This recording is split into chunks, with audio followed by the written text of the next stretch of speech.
All right, y'all, let's talk about how to engage all learners. One, I feel like it was building thinking classrooms. So if you missed my first episode, go back. I explained what building thinking classrooms was, and then I gave us the first task on the next day. And today, after maybe you practiced that first task a couple of times, maybe you want to step up and do something a little different. They got that part down, and we're still working on writing because as Texas teachers, we have the SCRs and we have ECRs. So I teach 8th grade reading. I'm a master distinguished teacher, and so I did this, and it's not exactly like the book says. If you want to get the book, it's only for math, but they do have it. It's linked in my bio because I did get it, and there's a lot of good information to think about, and really kind of to wrap your brain around more than I can even tell you.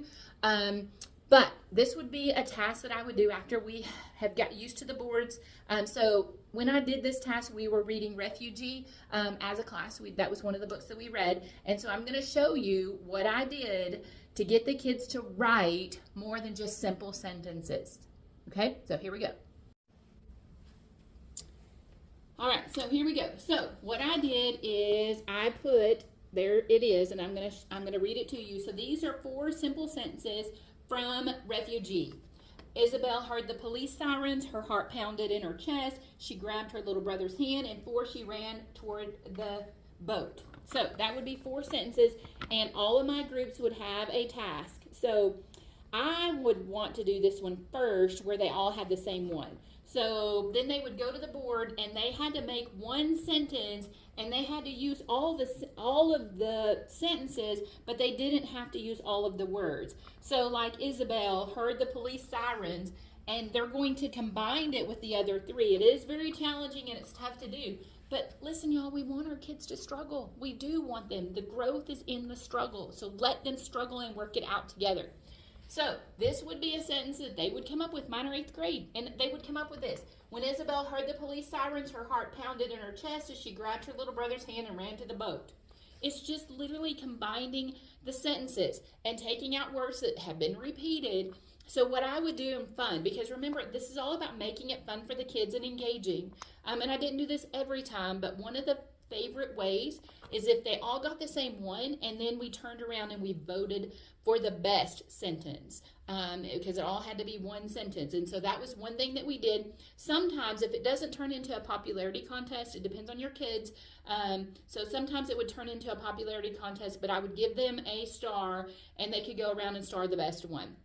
But if it was going to turn into a popularity contest and I needed content, then I voted. And so that's definitely something that you can do. So you can take any 4 simple sentences from any book, just make them up out of your head. ChatGPT, Magic School AI, those are things that you can use that it will spit it out for you, so it doesn't make it harder for you. So you can put in any book that you're reading and tell them, I need 4 simple sentences and 1 complex sentence, and boom. You have them here. Now you can have them all do different ones. And then at the end, when they consolidate and they're making notes to their forgetful selves, then they can go around and see what each one wrote, if that's something that you want to do.